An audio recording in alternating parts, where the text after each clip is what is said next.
Left wing, right wing, leftist, rightist అనే వాటి నుంచి ఈ కమ్యూనిస్ట్ మరియు క్యాపిటలిస్ట్ పదాలు వచ్చాయి. ఎప్పుడైనా పాలిటిక్స్కి సంబంధించిన టాపిక్ వస్తే మనం ఎక్కువగా ఈ పదాలనే వింటుంటాం. అయితే చాలామంది సోషల్ నెట్వర్క్ ప్లాట్ఫామ్స్లో ఈ పదాలు ఎక్కువగా మాట్లాడుతూ ఉంటారు.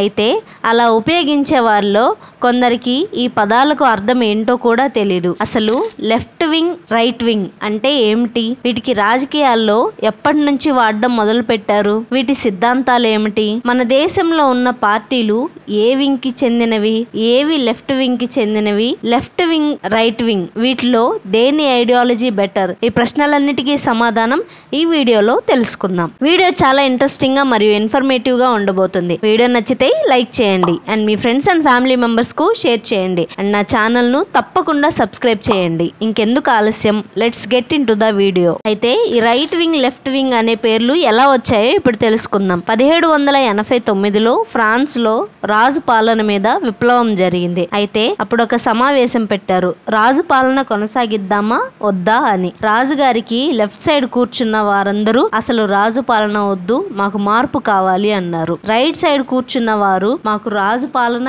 కావాలి, ఎలాంటి మార్పు అవసరం లేదు అన్నారు. సో ఇలా 20వ శతాబ్దం వచ్చేసరికి రైట్ వింగ్ అంటే కన్జర్వేటివ్స్ అని, లెఫ్ట్ వింగ్ అంటే లిబరల్స్ అని పేరు వచ్చింది. అయితే ఫస్ట్ లెఫ్ట్ వింగ్ పాలిటిక్స్ గురించి తెలుసుకుందాం. ఈ లెఫ్ట్ వింగ్ పాలిటిక్స్ ఏదైతే ఉందో అది కార్ల్ మార్క్స్ నుంచి మొదలైంది. 18 నుంచి 19వ శతాబ్దం మధ్య కాలంలో ఇండస్ట్రియల్ రెవల్యూషన్ అనేది మొదలైంది. ఇండస్ట్రియల్ రెవల్యూషన్ అంటే పారిశ్రామిక విప్లవం. అప్పుడే సొసైటీ అంతా వ్యవసాయం నుంచి ఇండస్ట్రీకి షిఫ్ట్ అవుతుంది. అయితే ఇండస్ట్రీలు ఎక్కువగా పెట్టడం వలన ధనవంతులు ఇంకా గొప్ప ధనవంతులు అయ్యారు, పేదవారు ఇంకా పేదవారు అయ్యారు. సరిగ్గా ఆ సమయంలోనే కార్ల్ మార్క్స్ అనే వ్యక్తి అప్పుడున్న అసమానత మీద ఒక విప్లవం మొదలు పెట్టాడు.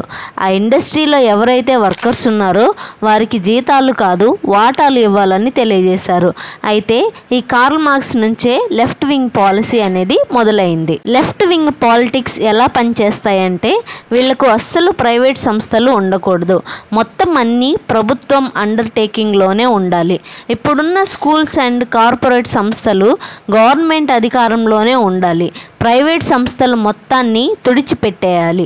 వీళ్ళకి డబ్బున్న వాళ్ళు ఉండకూడదు, భూములు కానీ ఆస్తులు కానీ ఉండకూడదు, మొత్తం ప్రభుత్వం చేతుల్లో ఉండాలి. ఇలా చేయడం వల్ల సొసైటీలో సమానత్వం ఉంటుంది అని వీరు నమ్ముతారు. ఈ ఐడియాలజీనే కమ్యూనిజం అని అంటారు. దీని పూర్తి అర్థం ఒక కమ్యూనిటీ పరంగా మాత్రమే ఆస్తుల్ని కానీ సంస్థల్ని కానీ కంట్రోల్ చేయాలి, ఒకే వ్యక్తి చేతుల్లో ఏది ఉండకూడదు.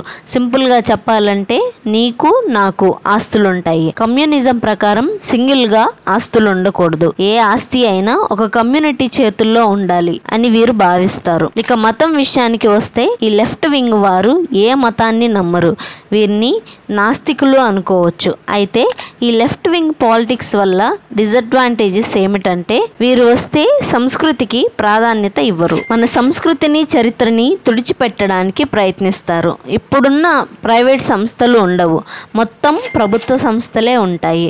ఇప్పటికీ గవర్నమెంటే ఆధిపత్యం వహిస్తున్నారు.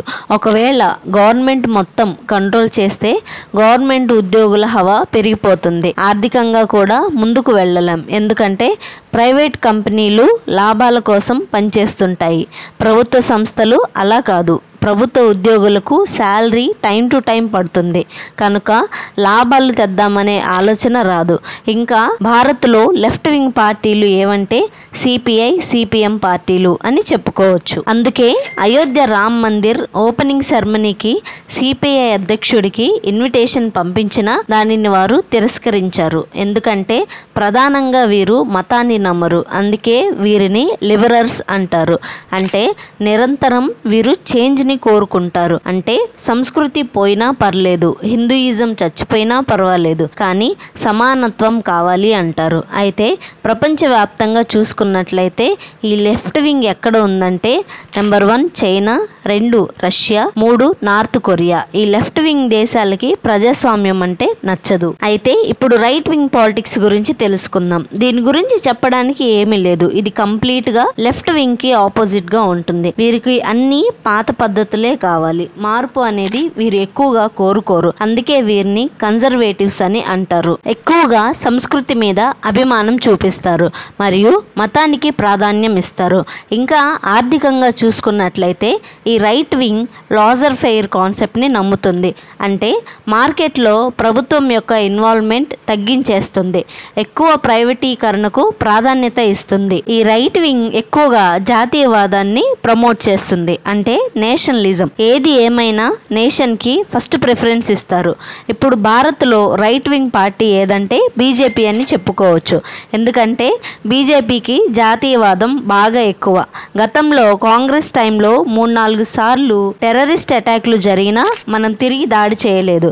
కానీ బీజేపీ టైంలో సర్జికల్ స్ట్రైక్స్ అని, ఇంకా పుల్వామా అటాక్ జరగగానే తిరిగి అటాక్ చేసి వార్నింగ్ ఇచ్చారు.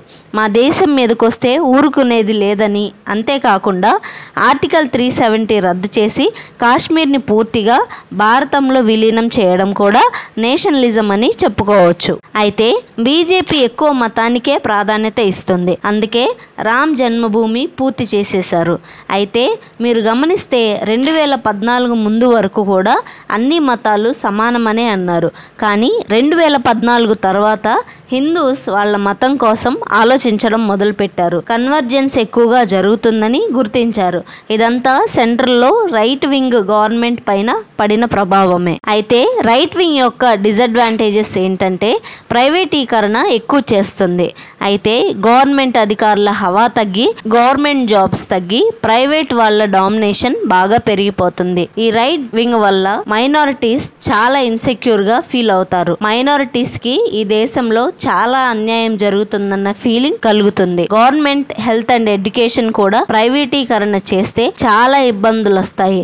అయితే ప్రస్తుతం అంతా రైట్ వింగ్ పాలిటిక్స్ డామినేట్ చేస్తున్నాయి. Right wing and left wing politics కి న్యూట్రల్ గా చేసేలాగా సెంటర్ వింగ్ పాలిటిక్స్ గురించి తెలుసుకుందాం. ఇది రైట్ వింగ్ కి లెఫ్ట్ వింగ్ కి మధ్యలో ఉంటుంది. అంటే సంస్కృతికి ప్రాధాన్యం ఇస్తారు, అలా అని ఎక్కువ కాదు. మార్కెట్ లో ప్రభుత్వ సంస్థలు ఉంటాయి మరియు ప్రైవేట్ సంస్థలు ఉంటాయి. సింపుల్ గా ఇది లెఫ్ట్ వింగ్ కి రైట్ వింగ్ కి మధ్యలో ఉంటుంది. భారత్ లో సెంటర్ వింగ్ పాలిటిక్స్ ఏవి అంటే TDP, BRS, YSRCP, Janasena party, Aam Aadmi party. ఇది ఫ్రెండ్స్ ఈరోజు వీడియో గనక నచ్చినట్లయితే ప్లీజ్ లైక్ చేయండి అండ్ మీ ఫ్రెండ్స్ అండ్ ఫ్యామిలీ మెంబర్స్ కు తప్పకుండా షేర్ చేయండి అండ్ నా ఛానల్ ను తప్పకుండా సబ్స్క్రైబ్ చేయండి. Thanks for watching. This is Dhatri signing off.